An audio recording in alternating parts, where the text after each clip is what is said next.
In Dragonfly, the term document refers to information content that can be emailed or printed on a full-size printer. Documents include email messages, class information sheets, full-page invoices, receipts, quotations, or any other document you need to create for your business. Documents are different than reports but can contain information presented in a report-like format.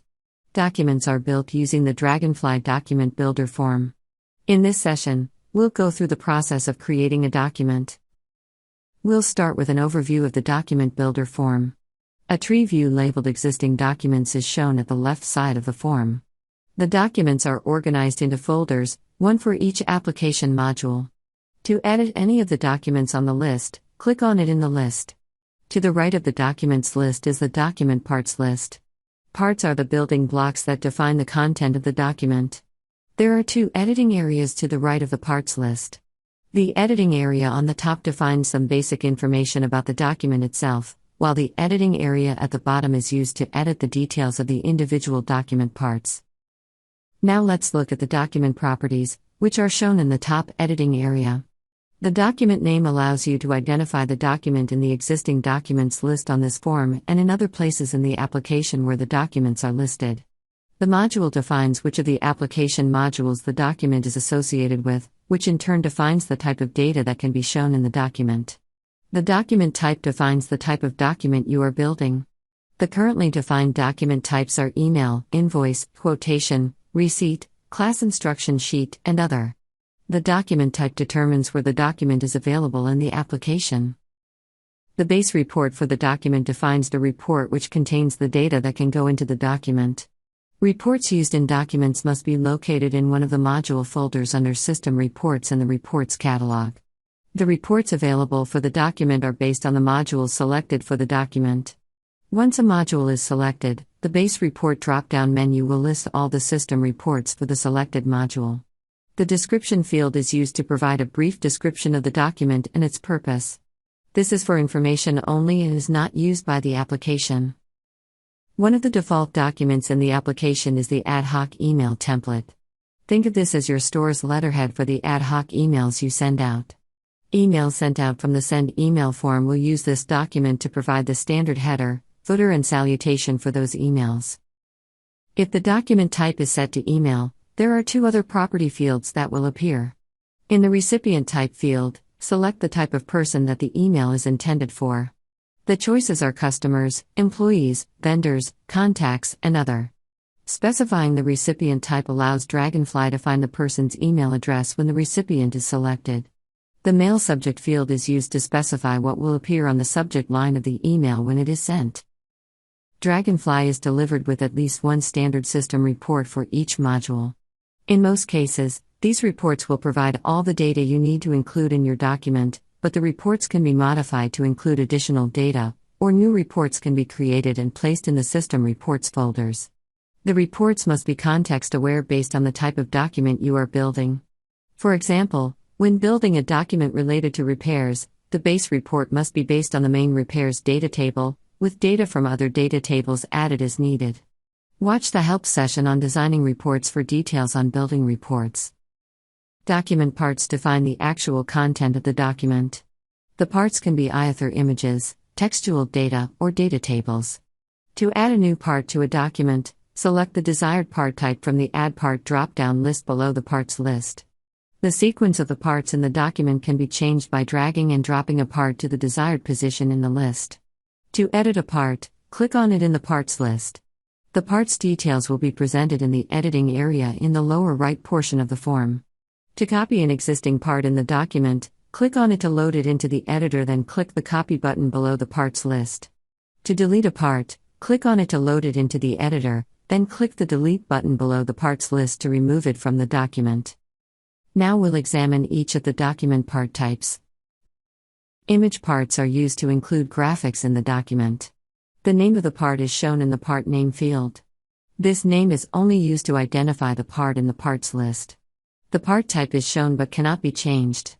The size field defines how large the image will appear in the document. It is defined as a percentage of the overall document width. The image alignment can be set to left, center, or right. The image path defines the actual image file that will be used. The image files can be located on the local hard drive, a network drive, or a public folder on the Internet. If the document is going to be used for an email, the image must be located in an Internet folder to make it accessible to the email's recipients. If you have access to a publicly available Internet folder, this is strongly recommended as the image file location. The default image file location for the store is defined on the Application Options form under Report/Document Builder. Click the search button to find the desired image file on your computer or store network. Text parts are used to compose the paragraphs that will appear in the document. The parts can be as simple as a document title or section heading, or full paragraphs. When a text part is selected, the part name, part type, and alignment fields are used as described earlier.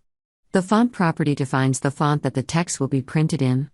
The available fonts are defined in the lookup table under Fonts. The font size determines how large the text will be in the document, in standard font points. Check the bold checkbox to display the text in bold format. The Add Data field drop-down list allows you to insert data from the base report into the text. The list contains all the fields defined in the base report. To add a field, position the cursor where you want the data to be inserted, then select the desired field from the list. A special token will be inserted into the document at the cursor location. When the document is constructed for printing or mailing, these tokens will be automatically replaced with data from the base report. You can move or delete the tokens as you would with any of the text in the part, but be sure not to remove or edit the token brackets, or the text between the brackets. In most cases, the options above will give you the text formatting that you desire.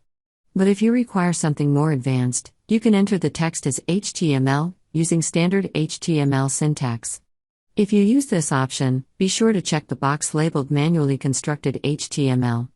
The HTML settings you define will override any font, size, alignment, and bold settings specified for the part. While individual data values can be inserted into text parts, you may need to also include data tables.